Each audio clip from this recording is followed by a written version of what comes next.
V Universel Vision. V Universel Vision.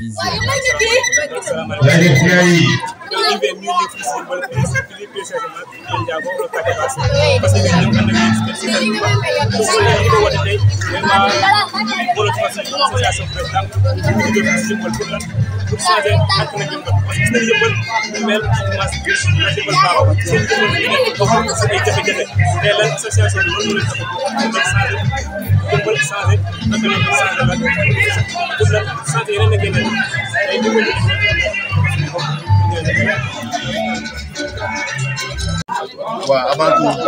maa ngi nuyu waa Yëmbal yëpp parce que damay wax ne maanaam Yëmbal laay wax parce que Yëmbal man bu may wax sax maanaam Yëmbal laay tiitu parce que fii si Yëmbal tey maanaam bi ma yëgee association bi ànd booloo defar suñu bi ma ko yëgee en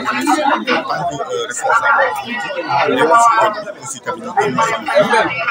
nekk si conseil municipal bi aussi bu fekkee dama fekkee lu mel ni laaj na aussi tamit bala ñu maa woo sax ma ñëw joxe sama participation mooy remercier leen moo waral tey ma bàyyi sama yëfe yëpp ñu fii bokk koog sama grand frère yi nga xam ne taxaw leen nga xam ne maanaam kenn xamul leen lu dul rek si jàppale Yëmbal ku si mel ne Adama sama gars yi fi Sidi ak ñoom Taali ñoom ñëpp aussi tamit Abouba mu ngi fi gis naa ko fi parce que da lay wane ni maanaam li ñu nekk maanaam du ay dëgg parce que bi ma ñëwee bi ma gisee seen xar kanam yooyu rek dama sama dana apprécier di wax ni rek maanaam man maa ngi seen biir parce que man damay wax ni maanaam lépp loo xam ne rek def nañ ko Yëmbal rawatina maanaam quartier yi ma woo tamit si laa soxlawul ñu may woo bu ma ko yëgee damay ñëw si laa parce que Yëmbal waala aussi ma koy rafetlu di wax ni rek chaque jour maa ngi seen ginnaaw lépp loo xam ne rek maanaam ñi ngi koy def si activité Yëmbal man maa ngi seen ginnaaw ñu wax ma ak ñu bañ maa wax parce que aussi tamit dañu toll fenn foo xam ne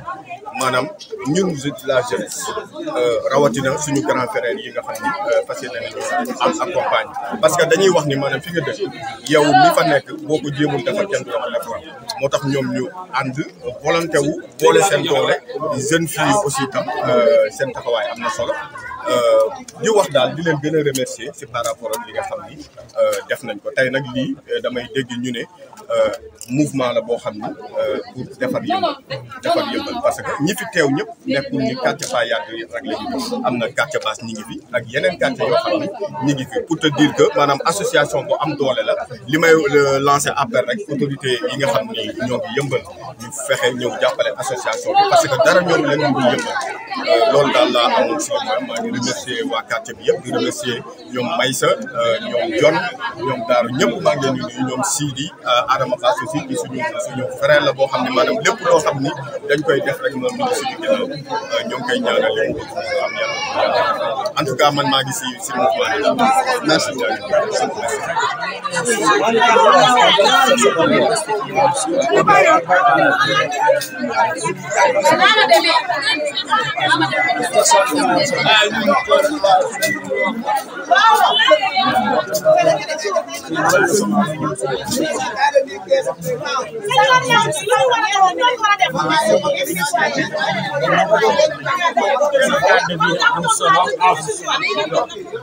C'est le lait correct, comme on dit en français, un esprit dans un corps sain. Donc, nous devons faire plus pour le reboisement, de faire sur le cadre de vie, parce que le cadre de vie vous pas, parce que le cadre de vie, oxygène bien respiré. Donc, il est essentiel. Mais pour que la terre nous pérennise, il va y avoir que taille. Bu baax ñu dañ koy di wéyal si loo xam ne day dem nit ñi am habitude n'est-ce pas di bañ a tilimal di toppatoo dara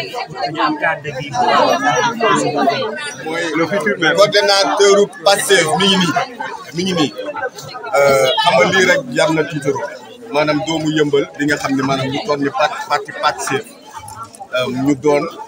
doon suñu grand frère bu baax yu yàgg yëngu si développement tey bu ñu jëlee suñu doomu Yëmbal def ko tabb ko coordonnateur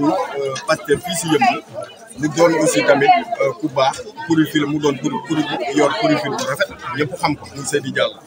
ñun dañoo am fierté pour dëkk ak moom ak aussi ànd ak moom di liggéey franchement maa ngi koy rappelé yëmbal waa yëpp ñu jàppale ko moom aussi parce que wax dëgg yàlla day def yu am solo ci commune bi voilà nekk xam nga tey politique moo yàq affaire mais maanaam lii ñuy def tey ànd bokk ànd defar suñu bopp maanaam lii mooy mbir mi man jàpp ma ni politicien moo yàq dëkk mais man lii mënu ma ko jàppee politique parce que ñun ñoo bokk suñu dëkk tey bu ñu gisee Seydou Diallo gis ma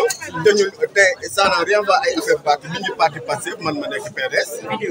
defe naa ni maanaam loolu war naa gindi askan bi ñu xam ne maanaam yëmbal moom mooy base ñun amuñu lu dul yëmbal la ñuy tiitaroo moom la ñu gëm te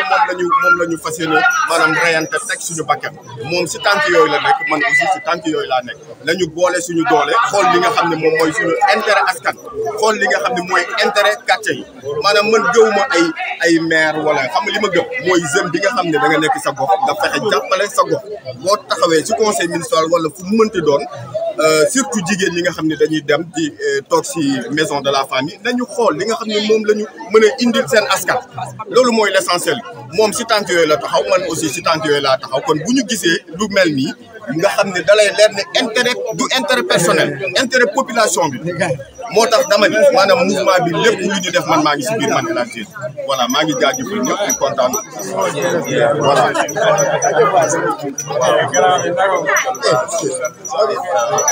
association Bolo Defar Sa Gox waaw parce que ñun suñu si même tegee journée cette semaine dañ leen dinaa leen jox sama plan waaw def na ko gis ngeen cette sollicité ci action di ko xamal ne gox bi ñun ñoo ko ñoom waa gox bi la bokk moom kenn waru ko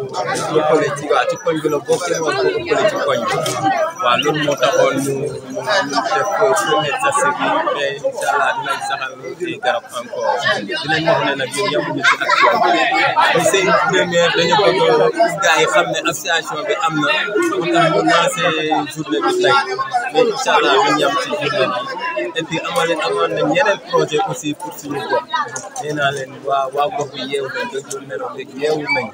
nee nañ gox bi dañu bëgg mu bokk ci gox yoo xam ne comme sa référence ñun loolu mooy suñu slogan waaw te incha allah dans les prochains jours dinañ tegaat yeneen action waaw en fait di leen remercier aussi parce que bàyyi nañ seen temps yëpp ñëw xam nga woote ñu muy si la yomb waaw vraiment ñu leen di jaajëfal ci loolu waaw ñu ko ne ñu seen ginnaaw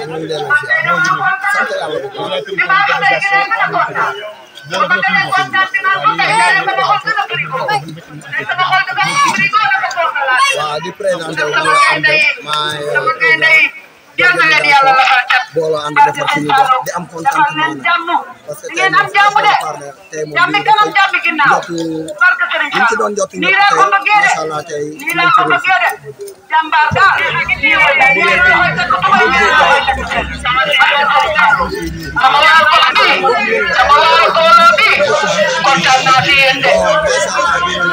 ñëpp di gërëm ñëpp parce que tey boo gisee présence autorité yëpp tey ñun dañoo booloo parce que ba ñu booloowul woon amuñu woon lii ba ñu booloowee rek tey jii macha allah tey gis nga autorité yëpp ñu ñëw ku nekk def sa présence ku nekk tam gis nañ sa participation xam nga mais nag lu ko waral mooy booloo bi. Serigne Touba ci sama waa gox bi ànd booloo defar sama gox maa ngi leen di bëgg di kontaan ci ñoom ñëpp góor ak jigéen mag ak ndaw ndax kenn desul ñëpp a jóg yal na nu yàlla defal jàmm may ñu taw féex ak wér ak wérle ba fi ñu bëgg a àgg yàlla àggale ñu foofu barke Seydina Mohamed ndax ñun kat neewuñu yàcc ni yasal ndax boo nee bëreet jóg maam yàlla nee na boo tëddee ci éponge bu may la éponge waaye boo nee bëreet jóg mu may la ndax fii ñëpp a yem borom étage baak borom néegu ñax ba ñëpp a yem noo mën a toll suuf fa lay mujjee kon jéemal a ànd ak doomu aadama yi ndax doomu aadama rek lay àndal yal na nu yàlla lafal cat ak yow mii di ma caméra leket bi tey du leketu yaay faal tey ànd booloo defar suñu gox moo ko moom ñoom laa koy jàppalee tey sama doole moo nekk nii ñoom laa koy jàppalee te fuñ ma woo ma wuy leen fa dawuma daayuma arrière ma fuñ mën a yaay faal rek mën a leen maa ngi ma taxaw ni dama am sawar pour wax xam tey sama base fii la boo xoolee fii laa defee lépp fii laa fooyee sama ndaw ci laa takkee jabar kon maanaam tey jii fii boo fi ñëwee rek damay sawar pour wax si aussi tamit taxaw suma grand frère nga xam ne Aram Bass nekk suma frère nekk suma lépp te gars depuis booy ba léegi moo ñu yàq yaakaar naa boobu ba léegi dara yàqu dara nekk suma lépp di ma conseillé di ma teg ci yoon yaakaar naa tey jii bu fekkoon amoon na loo xam ne demee nañ ko rek kon duñ taxawaat lii suma grand frère bi taxaw ni aussi tamit ak grand Sidi di ko nuyu bu baax di nuyu suma frère bi taxaw ni Baye Dial suma xarit nag suma lépp aussi tamit di ñëw si association bi ñu def nii association bi yaakaar naa association boo xam ne tey jii képp ku ko dégg dëkk yëmbal waxuma la quartier baax mais lu ko daggee yëmbal ba marché képp ku ko dégg war nga mën a ñëw si association bi démb wax naa ko sama biir wax nee naa leen association yàgg na fi tudd musul am suivi yaakaar naa tey jii lii ñu ko taxaw ay kilifa la aussi tamit di nuyu suma frère moo laa waroon jëkkee Jibi Jaw yaakaar naa tey waroon na teew fii teew fi maa fi teewal ay xat-xat la moo tax ñëw fi aussi tamit maa ngi koy nuyu bu baax di nuyu monsieur le ministre yëngu bu bees maa ngi koy nuyu di ko wax ni fii ma taxaw tey yaakaar naa dimanche bu dee fi mën a ñëw aussi tamit di ko nuyu di ko jox wàcc aussi tamit di wax ni lii dafa rafet na waa quartier Bass ñëpp jéem ñu bokk ndey bokk baay nga xam ne tey jii ñun suñu quartier li fi amoon amatu fi ndax boo xoolee quartier Bass tey jii ku nekk quartier Bass rek da ngay ragal te ñun ban fi nekkee amu fi woon ñebe la jëlee yaakaar naa gars yi dama bëgg a changé loolu li fi nekkoon nekkaat fi ndax ñun ban fi nekk amul tux amul gaz amul dara ñu mën fii nekk suñu génération kon boog bu quartier Bass ñëwee beneen xar-xar bu ñëw fi kon yaakaar naa bu gars yi demee ba xoolaat ñun tey jii war nañ defaraat quartier Bass kon la dañ di sant yàlla ndax tey jii ñun ay dërët quartier Bass ay produits quartier Bass tey jii yaakaar naa ñun suñu kon bu rafet bu baaxee ñoo ko baaxee bu yàqoo ñun ndax en fait ñëw naa fi korop fekk fi ay booy yoo xam ne dëkkuñu fi ay xar kama yoo xam ne dëkkuñu fi boo booy ne leen kat lii ñun bu fi nekkee daaw fi am kon lii war ngeen ko jëlee kon boobu association bu juddoo war ko def kon loolu sant yàlla man gëm naa ni tey jii association bi am suivi mooy ñi fi jaar ñu am suivi mais damay ñaan association bi am suivi ba nga xam ne tey jii quartier Bass fépp fu ñuy tudd si yeneen quartier yi ñu jox leen cër ndax tey jii bu nee quartier Bass rek dafay raxam te loolu yëpp xëy na ay bees yu fi ñëw mais di ngeen association bi ñu ko jiite yàlla nekk association boo xam ne gën ci Sénégal xam nga aussi tamit dañ ne feccum biir bu neexee nday jaay mais tey jii boo xoolee tey ñu taxaw nii yaakaar naa tey ay produits quartier Bass boo leen gisee nga xam tey seen quartier tey mënoon nañ def leneen dimanche tey kenn amul jot mais tey bu ñu ñëwee ànd ak jeunes yi ñëw di defar quartier Bass kon xam na ne tey jii quartier Bass dañoo bëgg mu changé am beneen kii boo xam ne tey jii fu mu taxaw na quartier Bass autorité boo ko tudd aussi tamit lancer appel autorité yi nañ ñëw quartier Bass yi fi nekk nekkul fenn ñun politique wuñu ñun tey doo ñëw di defar suñu bopp kon tey jii ñoo fi taxawee taxaw ma place politique ñoo fi ñëw en tant que doomu quartier bi ñëw taxaw assister aussi tamit politiciens yi nañ ñëw assister quartier Bass tey jii bu xool jàkka ji pendant des années ñu ko defar ñii la si ay poches la amul benn autorité bu yëkkati xaalisam def ko si jàkka ji lu dul ay poches kon moom dañuy lancer appel monsieur le ministre Amadou Hott tey jii yow président teg yëmbal danoo bëgg nga ñëw xooluñu suñu jàkka ji nga defaral ñu ko dimanche dina ñëw fii incha allah rabbi danoo bëgg na waa quartier Bass bu jéem lépp loo xam ne naqari na leen ak lépp loo xam ne bëgg nañ ko ñu taxaw jàkkaarloo monsieur le ministre wax ko te man gëm naa ne suñu ko waxee suñu jàkka ji wallaahi azim ministre dina ko defar ndax jàkka yu muy defar nag gënul suñu jàkka ji ndax ñun suñu jàkka yi lañuy tiitaroo quartier Bass moo ñu boo xoolee quartier yi fi nekk yëpp quartier Bass lañ tiit moo ne quartier Bass boo xam ne foo taxaw ne quartier Bass dañ na xam ne kon bon nag ñun duñu seetaan quartier Bass di dellu gannaaw duñu ko seetaan instant tam nag jëleen suñuy matuwaay ak suñu vision yoo xam ne ak suñuy engagement pour defaraat suñu bopp ne ñëw jàppale ñu képp kuñ ci mën a jàppale ne ñëw jàppale ñu élection yi nag moo ñu ñëw fi mu toll nag nit moom boo ko jàppale du la jàppale te dañuy ñaan monsieur le ministre encore une fois maa ngi lay wax nga ñëw assister waa quartier Bass xool seen bëgg-bëgg ak ndox mi métti woon na trop gisuñu kenn danoo bëgg mu ñëw assister ñëw jàppale ñu suñu bopp surtout maa jàkka ji mooy lépp tey jii paa yi fi nekkoon boo xoolee tey jii koo yeewoon tey jii sa kër ñu tëdd si armeer yi nga ne leen jàkka ji nii la mel duñ ko gëm te war na mën a am sens depuis ba léegi jàkka ji nii la mel man jàkka ji laay insister autorités yi ñoo ñëw jàppale ñu suñu jàkka ji ndax moom la ñu am ndax jàkka joo gis barki démb la ministre jël ay millions may ko waa jumaay laay mais pourquoi pas war ñu mën a jàppale suñu jàkk bi di wax nag dimanche bu ñëwee damay ñaan grand yi fi nekk ngeen ñëw taxaw insister si ministre bi maa ngi leen di sant di leen gërëm tey nag ci politique indiwuñu fi tey nag suñu koñ moo ñu fi indi tey ji li may wax ne xool laay waxee te xam naa ni carte base tey ji wallaahi asi bu nekkoon sama sago dina mel neneen ndax ñun lépp fi lañ ko defee suñu lépp fii la kon wala bu ñu gisee leen loo xam ne moom dañ koy dem jëli ji indi ko dañ siy sawar di nuyu. waaw rafetlu ko waaw ci mbégte moo tax ma teew bi ndax it lii koñ bu nekk daal xale yoo fa nekk ñoo koy def waaw ku fonk sa koñ mu baax ku fonk sa koñ it da nga gis ku fonk koñ moo tax bu ma déggee bu ma ñëwee jox carte lii ma ne moo mën a def dama bàyyi sama lépp ma ñëw teew xamal ne daal rafetlu naa ko kontaan naa ko lool dama ko ànd ak yéen waaw jërëjëf jox kontaan naa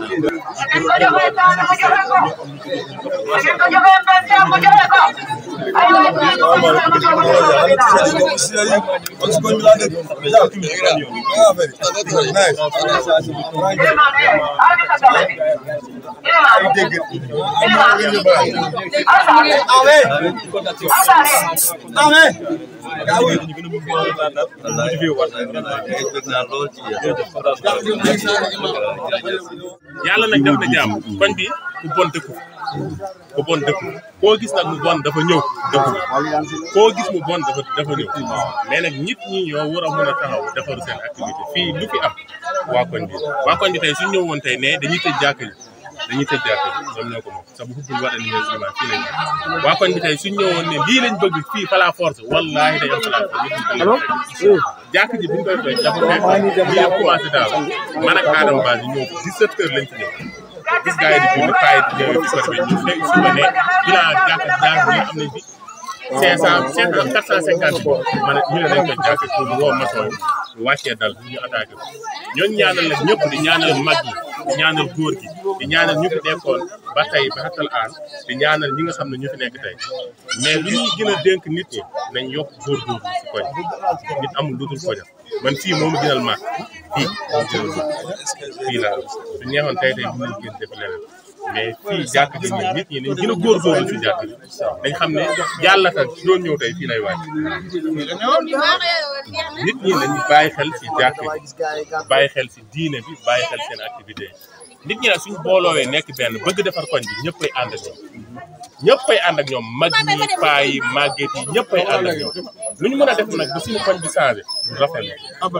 man du may ragal amul kuy jël xutba di bind di wax jàkkaaru nit ñi di wax xutba yaakaar naa du rusa jàkkaaru nit ñi di wax te bu nëbbatu ñi ñoo war a mën a defar suñu koñ ñoo xam ne dëkkuñu fi di ñëw di tilimal koñ bi waa koñ bi ñoo war a taxaw dindi loolu salaamaaleykum. Docteur la en droit ak fiscalité juddoo yëmbal fu ñu wax quartier Farba jàpp naa ni Farba ñu bëri xam nañ ko sa maam nekkoon Baye Modou Aram Diop délégué Farba la gis nga donc yëpp benn la gis nga noonu déggal donc mais suñu kër léegi mi ngi xandaalu waaye lépp benn la kii yaakaar naa ne ñoo màggandoo Souleymane bi donc suñu frère aussi suñu grand frère am suñu mag moo tax ñu xam ko ñu dem nga seeti ko mu ko c'est un plaisir bi ñëwee seeti ko mu présenté ñu sa petite sœur Koumba Seck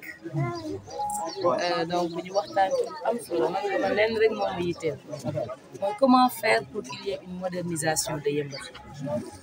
man ko bi may jóg di commencer di yëngatu c'était juste pour faire le développement et le social parce que damay liggéey ci milieu boo xamante ni saa bu ñu tuddee Yeumbeul rek pour ay emprisonnement viol lay nekk agression ak sàcc drogue may nag loolu man damay am kersaay toog tribunal ñuy wax loolu ci Yeumbeul ma ne pourquoi pas tey ma jóg teg benn mouvement comme dañ ko tuddee jëriñ sa gox comme ni ngeen def nii donc jëriñ sa gox bi li idéologie mooy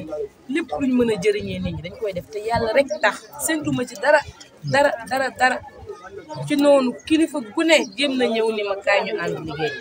ma leen politique jëmm jii di Matar Mbaye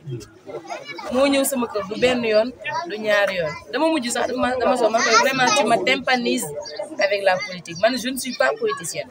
moom ma non mais li ngay defal nit ñi nii sa poche soo jëlee instance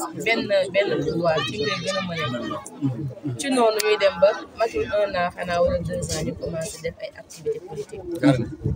biñ koy def ñu dugg ci élection locale yi ma ñëw leen ndax da ngeen bëgg a dem yéen waa MCAP jëriñ sa gox ñu ni ma waaw ma leen ku ngeen di àndal ñu ne ñu buñ sañoon demal suñu bopp bi ñu commencé di œuvrer ci loolu ñi fi nekk ñëpp di politique te am doole te amuñu sax doole ndax yàlla rek moo am doole woo nañ ñu proposé ñu loo xalaat te lañ ñu proposé buñ ko xaajee junni am na yom te ñoo xam ne bu ñu leen joxee benn bi dañuy def foofu leen su ngeen seetloo ñu fi doon politique yëpp nekkoon ay ténor tey rangé wu nañ ci ginnaaw kenn donc ñun nag ñu ne comme que ñun yëmbal kese moo ñu comme que defal yëmbal ci la ñuy yenn ci kanam comme que saa bu ñu tëddee def ay recherche loolu la ñuy nekk on va essayer de boole suñu olof wax suñuy déem ak suñuy daqaar demal suñu bopp ci demal suñu bopp boobu moo waral ñu dem ànd ak ay nit ñu mel ni ñun dans la coalition àndu nawle jariñ suqali sa gox moo tax gis nga suñu gox bi slogan bi c'est fort si man dafa mel ni maak yéen depuis très longtemps lañu ànd parce que man lii laa gëm ci noonu donc bi ñu déposé ba pare ñoo nekk la première liste à déposer au niveau de la préfecture sur xoolee résultats yi suñu bos ngeen di gis si kaw docteur Soukey Gueye docteur Jules fiscaliste mu ngeen di gis si kaw bi ñu déposé ba pare ñu mais ñun bu ñu fekkee rek yëpp commune bi rek moo ñu itteel li ñu daloon diggante yi Pikine ak Yëmbal moo ñuy dalal parce que pour petite histoire Pikine dafa amoon budget bu ëpp 8 milliards mais bu séddoo waa Pikine ba pare ci lay compal waa Yëmbal jox leen lu bëri nag ñu bëri xamuñu loolu en fait budget bi buñ ko indee ba Yëmbal yore ko ba Pikine yore ko day sédd Pikine ba pare à chaque fois da ngeen dégg concept pikinité ñoom pour ñoom Pikine rek déchet bi la ñuy jël sédd ko waa Yëmbal ñu ne nag bu ñu continuer noonu xëy na loolu rek moo ciy amaat ci départementalisation bi ñu ko yëkkatee man société civile laa nekkoon je me suis beaucoup battue pour que département bi am mais bu département bi amee aussi ñun Yëmbal ñu recroquevillé wu suñu biir rek yemaat suñu biir rek li ñu daloon diggante Pikine ak Yëmbal moo ñu dalal ci laa ne ñun de waa jëriñ sa gox dinañ def tout pour que au-delà de Yëmbal ñu am benn représentativité dans le département de Kër Massar parce que bu fekkee am nañ Yëmbal am Kër Massar bis bu ñuy séddale budget Kër Massar man ni ma mel dinaa ne par force Yëmbal li lay am ndax nit ñi xam nañ ci loolu donc moo waral ñu am liste au niveau de Yëmbal Sud mu nekk la première fois jigéen di laaj commune Yëmbal Sud di nekk la première fois aussi docteur di laaj commune Yëmbal Sud ndax ñi ko fi laaj yëpp gis nañ seen niveau xamante nañ ku nekk niveau bi nga am donc am na ko daan ma sax sa CV double XL nee na maanaam CV bi dafa gudd trop man ko mais CV bi lu muy gudd xoolal damay mel ni ku amul dara ku xamul dara dama koy séddalewaat ay Yëmbal ci noonu donc am nañ liste au niveau de Yëmbal Sud mais également am nañ liste au niveau du département te au niveau départemental tête de liste proportionnelle bi man bi maa ko jiite au niveau communal également tête de liste départemental kii bi communal bi maa ko jiite Matar Mbaye mooy nekk tête de liste proportionnelle ñuy woo nag waa Yëmbal di leen wax ni bu ñu xoolee fii ak fii xam nga diggante bi soriwul matu 3 mètres wala ci la yem buñ xoolee rek soo xoolee buntu kër bi fii ak fii matul 10 mètres wala ci la yem soo defee 3 fois 10 day nekk 30 mètres carrés 30 mètres carrés divisé par 2 du nekk 15 mètres carrés su ma ñëwee ne la 15 mètres carrés pavé bi 2000 lay jar wala 2500 est-ce que doo ko fay est-ce que kii du ko fay boo ko boolee duñ mën a pavé fii le reste maire bi fexe ba dugal ñu ci biir canalisation bu ñu ko defee en 1 an man mën naa pavé Yëmbal ba mu nekk donc voilà en 1 an benn point bi ñuy indi muy le cadre de vie ci programme yi nga xam ne jàpp nañu bu ñu ko defee Yëmbal nañu jógee situation bi benn point la on a 30 points dans notre programme xam naa bis du ñàkk ñu toog encore bu ñu ko détaillé ma leen di remercier nag ñu ngi c'est ce que balay donc y a une modestie quoi nit nag bu wàccee boppam rek xam nga nit bala ngaa yéeg ci kaw da ngay wàcc sa bopp war nangu la wàcc doo xam lan mooy yéeg mais maa ngi koy félicité vraiment man je suis apolitique ah. je sais même man je suis apolitique. man ku may defaral sama gox bi laa ko. yéen ñëpp ci koñ bi mosuñu ma dégg ma wax parce que j'ai ma propre politique. politique bi nag boo gisee nii c'est parce que koñ bi lañ ko. bu ñu gisee ko mel nii félicitations vraiment Sénégal xalaat bi kon peut-être parce que on s'en rend même pas compte que lu mën a def la. mais on n'a pas c'est-à-dire on n'a pas accès à l'information. problème d'information mooy lu xamul. yow nag boo ñëwee macha allah rek kontaan nañ ci li nga wax jaajëfal kontaan ci tamit waa koñ yëpp vraiment mobilisation extraordinaire sant nañ gërëm nañ boo nekkee ci koñ boo xam ne yaa ngi ci sa boy sa doom yi ñëpp ñëw ko accompagné boo ko ñaan rek ay bàyyi tey merci beaucoup daal félicitations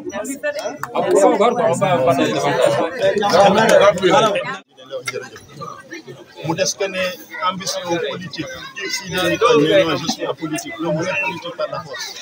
c'est politique de soi ou politique pour tous la rek mais forcément dafay am fu mu politique ndax bi yow day daw défense damay daw défense kenn day daw donc mu nekk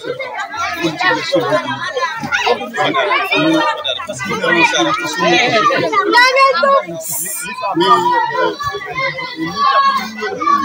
politicien carrément mooy fu ma loxo mënta egg wala tànk liggéey rek il faut ñu loolu tax ñu gees mais mën nañu ko ñu jàpp te nag moo leen bëggee sori ci ngeen di dawal muy daamaar la muy saret la bon ñun saret mooy suñu saret bu bëgg a sori dem fas ndax saretu neen maa ñëw kon day laajte nga am fas yoo xam ne daa ko ci kanam moom moo lay ñoddi yóbbu fi kon loolu tax ñu wër politique ñu ñëw ci yenn saa yi ci yi ñuy def ils ont besoin de nous. Nous, on a besoin d'eux. On a besoin d'eux pour changer ce cadre-là. On a besoin d'eux parce qu'il y a des gens qui ont besoin d'être accompagnés. Et par rapport à ça,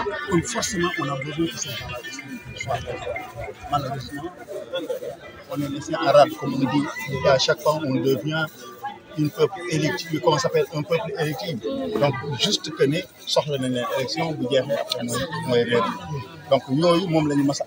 ñu yaakaar na ci ni nga ko waxee ci ni nga ko jëfee que ne du ci groupe boobu nga bokk bu dee nag bokkuloo ci groupe boobu incha allahu rabi doo rëccu ne man pourquoi j'étais je suis pas li ngay rëccu mooy lu tax ma teel a ñu lu tax ma yéex a ñu sànni parce que fii am na ay jeunes yoo xam ne macha allah ils sont hyper motivés hyper dynamiques ndax ñii ñëpp ay boromi dépense kese la mais dañu bàyyi daw bi tey pour ñëw ne non nañu tey père ak yàlla xam na ne am na kuy gis ma yor lii nii dana ma def film parce que ça va faire une histoire pour lui que oui dama yor benn mais nag lii mooy suñu waree parce que fii nii mënoo ne ñett ne lii laay di jëmale lii laay fay parce que lii nga wax léegi c'est pas le cerveau qui fait la personne c'est la personne qui fait tey ñun li ñuy daw ñun nañ ko bokk ak ñun luñ am lu bokk ak ñoom bu ñu amul dara luñ leen jox ñu jox leen suñu jëmm mooy ñoo fekkee ñoom mooy lim la bale acte la rek mooy na nga teew ne bokk voilà nangu dañuy seetlu merci encore sa yëf nga jël rek am na boo ko defee nga xas kon boo ko defee dañ la war a kañ ne la jërëjëf yàlla na la yàlla dooleel yàlla na la yàlla yokkal yàlla na la yàlla fulandi li nga def te nag li nga wax sànq mu am solo mooy yàlla bu mu réer ci yàlla ndax dafay baax yenn saa yi c'est vrai mu desi mën na tax mu ne non dama ko def bëgguma ñu wax ko mais ñun dañ koy wax parce que dañu bëgg keneen gis ko kii bu gisee nga def ñetti lampe moom mu dem mu ut lampe bi dugg ci biir wala mu transfert bi mu indi mu ne non def leen ci comme ndaw si indi ñetti lampe def leen ci transfert lii yëpp ñu wax mais waxee wuñ ko parce que dañ ko wax déedéet mais c'est juste que pour mu doon lii kese tax ñu wax vraiment kon nag ñu ngi lay gërëm ñu ngi lay gërëm ñu ngi lay sant baax a baax di la ñaanal yàlla nag yëmbal regorge de loo xam ne mooy loolu amul fooy dem ci domaine booy dem doo fa fay un jour damay discuter ak kenn et quand il m'a dit son poste par exemple j'ai dit mais yëmbal am na lii mu ne ah man de maa ngi nii tey déwén laay dem retraite c'est vraiment dommage parce que dañu am yu mel noonu nag yu bëri yu fukk yu juróom-ñett yaa ngi wax ne robinet ba góor gi gaañu na ci robinet bi kër gi ñu dëkk robinet bi nekk ci buntu kër mooy kër délégué boo passé robinet bi foofu gis nga Pali Samb c'était un ingénieur de l'ISRA. Tout ce qui est inventé au niveau de l'ISRA comme aliment, il est le précurseur. Nous, quand on était gosses, nous avons joué l'Imamoulaye, nous avons joué pour les échantillons. C'est ce qu'il créé. Des choses inimaginables. Utiliser wuñ ko ba mu dem yóbbaale li mu am donc am na yoo xam ne ñu ngi fi yoo xam ne war nañ ko mën a capitaliser c'est de faire ce recensement là de voir les gens qui peuvent nous apporter léegi nag ni nga waxee léegi ci pavé bi mooy dañ koy commencer suñu dëkk ñu yaatal bu boobaa nag daañu mën a ñëpp mais suñu jigéen dañ koy defee ci yëmba rek day def mais suñu commencé suñu dëkk tey jii par exemple mu nivel donc loolu moom vraiment ñu ngi lay remercier bu baax a baax kàddu gi lu ci dugg rek nga xam ne journée bi waaye te noo dundee bis bi ak mbokk bi nga am ambiance bi mobilisation bi te noo gisee parce que mën naa ne depuis c'est la première fois mais ñaan nañu ñu doon li nga xamante ni moo koy kàddu ko defaat doon continuation bu baax ñaan yàlla fu ñu yegg gàcce bi doon suñu gàcce ñu xam ne ñun ñoo ko moom ñun jeunes yi dafa ko jaar ba suñu doom dañoo jël relais bi moom la ñuy ñaan ci parti général rafet na ñu ñoo yor wàllu organisation man maa fi toog di ko tëjee saa yi kontaan nañ waaw boo la defee suñu bopp ma ñu wax on est ensemble ñu benn lañ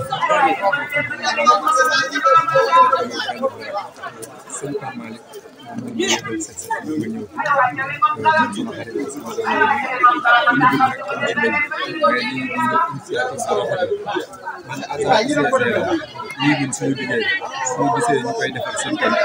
dañ ci kontaan lii dafa am solo kenn ku nekk waroo xaar kenn ñu war a defar sa kanam seen bu nekk da nga war a defar sa kanam ci bépp boor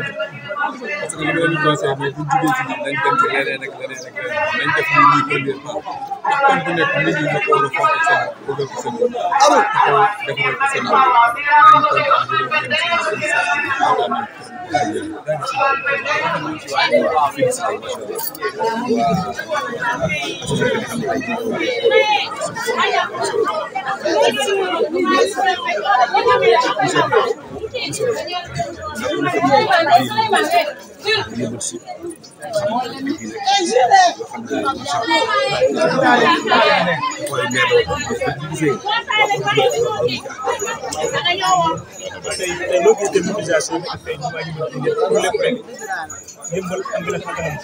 loolu dama jàpp ne lu am solo dafa am solo te lii bu gisee mix bi ànd ko def dama jàpp ne bëgg sa bopp la ndax am nañ zone bi nekk nii à chaque fois bu nawet amee période événement gis nañ bu baax fii jafe-jafe yi mooy am fii ci zone bi nekk nii ndax ku mel ne moom Marco suñu sœur di ànd ci liggéey ci politique bi macha allah après jaajëf suñu bu baax jafe-jafe mooy am fii ci biir ñoom zone à chaque fois dañuy interpellé ñuy wax ak le délégué quartier sa Samba Sène à chaque fois dañuy wax jafe-jafe yi am ba même ba ci dernière inondation par exemple ci dernier pluie bi gis nañu aussi jafe-jafe yi xam ne moo taxaw ñu ngi masaw yëpp ci jafe-jafe xam ne amoon na fi ci wàllu inondation mais kon aussi jàppal nañu aussi ndimbal nañ ci fekk la ko borom jàppal tey bu ñu ñëwee tey wala boog am yeneen possibilité pour dimbali askan wi bu ñu leen fekkee ñuy defar jàppal naa ci defar liggéey ndax loolu mooy suñu yéene mooy suñu mbébét mais en tout cas ñi defal lu baax initiative ñaanal aussi li ñu créé di booloo ak defal suñu bopp boo xam ne yàlla jàppal nañu bëri bëri jërëjëf Laye c'est vrai xam nga doon wax moom Marco elle est brave effectivement elle est brave li ma la waxoon non je ne sais pas li ma la waxoon rek laa lay waxaat tey jii parce que tamit boo gisee ñu lay remercier mu ngi ñëw inondé nga seetaan parce que loolu yow yaa ko fi def quoi franchement parler faut se dire la vérité keroog ñun ba ñu njëkkee inondé ay milliers la ñu indil foofu loolu geste la xam nga tey tamit Margot tamit tey moom franchement parler xam nga elle est brave tey moo ngi yóbbu sa tur koo xamante ne xam nga keroog ñoo ngi toog man yow ak ñi fi jaw moo waxoon man je triche pas moom jàmbaar la jàppale ko di féliciter tamit suñu jarbaat bi dafa la vie que moom moo yor sa communication xam nga moom tamit jàmbaar la ci xam nga mais di lay sant daal di lay gërëm di lay ne ñun xool seetlu na ci yow parce que mu koy doon seetaan bay le moom rup ba para wala dara mo rup sama rek di wala dara waaw li ci yokk rek bala ci kilifa gi téye nañu téye boo xam ne daanaka koñ bi sax bu ñu gisee 3 heures du matin lay ñu koy génn di féliciter Margot mi nga xam ni moom moo fi nekk tout le temps nekk teew sànq moom jógee ci Albert jaar dem sama nekk ñoo faa fekk ci yow ni ma nekk dem taxaw te loolu day wane ni wax dëgg yàlla moom ni ko grand yi am na travail di sant suñu grand yi ñii ñoo ñu yar daanaka ñun bu ñu amee ambition ci équipe ci ñoom grand Adama ñu nekk moom Mbacke ñu daa nekk université di ñëw di toog suñu buntu kër di waxtaan moom bu la yónni bu ñëwee da lay làkk ay français da lay làkk français di la yónni ñoom ñooñu jox ambition boobu ñu bëggoon ci ay études di leen gis ñu nekk ay grands de référence ñu ne ñii de bëgg nañ dem ba mel ni ñoom yaakaar naa bu ñu amee tey diplôme yu kawe ci université c'est grâce à ñoom daal mi maa ngi fàttaliku xam naa Sidi war na woo fàtte Oscar des vacances moom moo ñu doon yóbbu chaque année ñu dem Oscar des vacances ñii ñëpp ñoo yem ñoo yem lii leeral rek mooy président Modou Mbène tey ñëw fi ngir politique dafay ñëw rek ndax jàpp ni yëmbal la nekk te lu nekk yëmbal surtout initiative bi gars yi am nga xam ne ku nekk nekkoon na sa xel mais boo gisee kenn ku ko njëkk def ñu koy apprécier ñëw épouser ko ñu ànd ak moom ci loolu ndax seetal sa bopp bul wata ni melal iman seetal sa bopp waaw set dafa bokk ci dëgg la ñu ngi leen di féliciter bu baax a baax di ñaan di wax nag ngeen ñaanal ko bu baax ndax tout récemment président Macky Sall daf ko nommé ambassadeur général muy liggéey boo xam ne liggéey bu xaw a diis la ngeen ñaanal ko jàppale ko ci au delà de moto pompe yi ñuy wax ñaari jumaa yi ne fii yëpp jàpp yi suñu loxo la jàpp bu nekk jox na la 3 sëñ Touba gi def ak yeneen mbébét mille forage bi financement 7 millions ak yeneen mbébét yoo xam ne am na ko ci koñ birki dem rek ñu ngi waxtaan ni dafa bëgg ànd ak ministre bi ànd ko ñëw ci koñ bi ñëpp génn bu ko defee nag waa koñ bi jox na ko jël bi doléance yi nga xam ne am nañ ko yi nga xam ne moo manqué ci koñ bi manque de sécurité manque de lumière insalubrité yi am ci koñ bi yëpp ñu jël doléance yooyu yëpp jébbal ko ministre bi portefeuille bu yor du portefeuille bu ndaw ministre de l'économie la du plan et de la coopération de portefeuille boo xam ne 599 communes yi nekk ci Sénégal yëpp ñoo ci jëriñ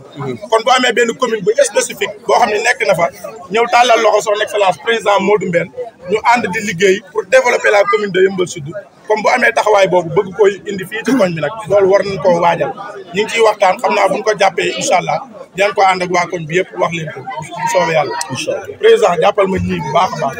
grand yi boo leen jàppee jàpp nga yëpp ñoom ñooy personne ressource si koñ bi boo leen amee am nga leen xam nga man dan maa jar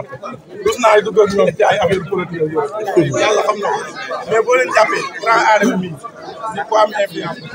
ndax loolu luñ su ma am bu ko defoon mu ne intellectuel laa di doo nit du ma dem ci affaire yi bu gisee pièce yi rek sama xol dafa seeti koñ bi ko wax mu ne la Margot bu Modou Mbène ba ñëpp xam dëgg yàlla te ak mu dem nii tey dama kontaan trop ba aw ma dara lu may li ma def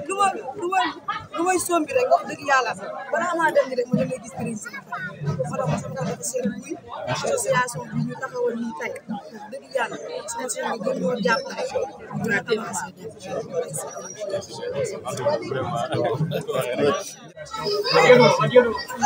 nañ bii mooy premier pas processus bi teg defar suñu gox mooy tey premier pas mooy gis nañ def si sax mag boo xamante ni mën naa ne waaye yëmbal yëpp laa génne parce que lii nekk pour Kadiba kese nekk pour Kolda parce que ñëpp a génn pour lan mobilisation yi teewal defar suñu gox tey lan nga gisee fii ban mbégte nga am quoi. waaw sant yàlla rek parce que vraiment ba ñuy taxawal lii foogu ñu woon ne bés bi ñëpp dinañ ji parce que dañu ne woon dañuy defal suñu quartier rek mais finalement gis nga affaire bi daal mel ni dañu dem ba doon gis nga ñi génn ñëpp vraiment loolu ñu ngi ciy kontaan da leen ci gërëm aussi parce que ku nekk mënoon dolee di affaire de quartier daaw da yàgg mais waxul loolu léegi ça veut dire que lii booloo defar suñu gox la léegi amul quartier basse amul quartier daaw da yàgg léegi ñëpp bokk ci biir dañu ne woon dañuy teg nag bureau provisoire tàmbalee rek comme tàmbalee nañ nag xam naa ne après dinañ woote assemblée générale bu gën a mag boo xam ne dañ ciy boole nag waa quartier basse ñun ñëpp ci biir ñu ñëw ñu toog waxtaan ñu jéem a xool nan la ñuy liggéey comme ni ñu ko waxee booloo mooy doole ñu jàpp ci rek bii première bés bi la dañu ne woon dañuy def benn set setal waa koñ bi génn ñu ànd daf ree defar suñu gox parce que tey gis nga ñu bëri ñoo xam ne xaw ma leen xam naa leen tey c'est-à-dire que loolu moo nekkoon du tout set setal bi nag nekk réussite bu mag vraiment ñu ngi ciy sant yàlla. mais tey société am na ambition te lan moo ko tax a jóg ambition association mooy jàppale si maanaam léegi dëkk booloo mooy doole parce que y a beaucoup de projets ci yu état bi teg boo xam ne man ak yow mënuñu ko jot tant que booloo ñu def benn association boo xam ne dinañ mën a dem ci mairie bi revendiquer ne ñun association bi lii lañu soxla parce que soo gisee quartier bi am nañ problème inondation am nañ problème insécurité am nañ problème chômage parce que boo gisee insécurité chômage moo koy waral parce que tant que jàppoo ci dara day def yenn yi da lay yomb quoi mais je pense que boo amee tey ci loolu yëngu nii je pense que yenn yi doog sax tal parce que soo liggéey wàcc di nga tal leneen que di taxawaale ci mbedd yi te association bi am nañ projet éducatif projet yi daal bëri na quoi lii moom lancement bi la rek incha allah moom xam naa ne ni ñuy jëmee noonu la ñuy tegee ay projet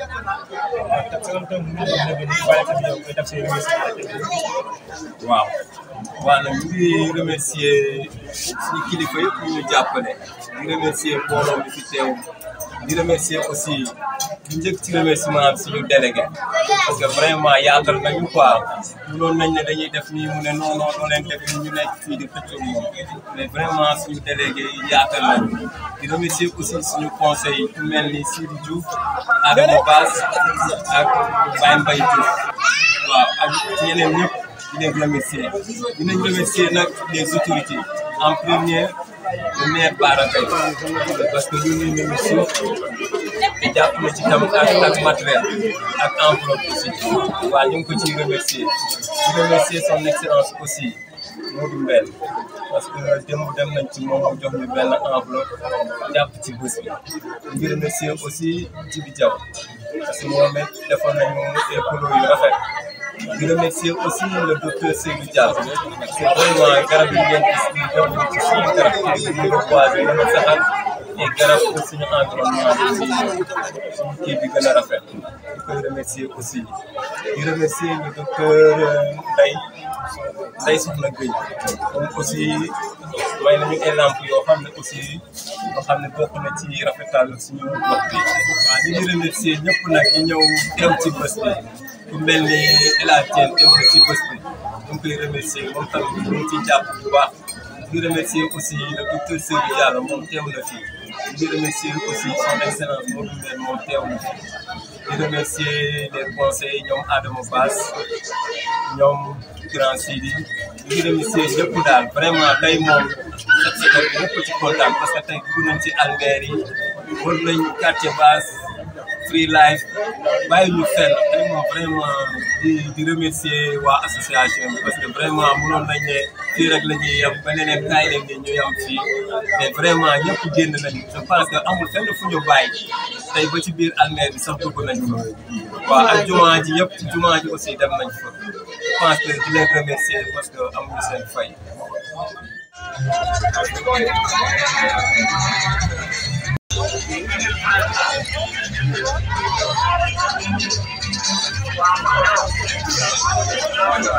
V Universel Vision. V Universel Vision.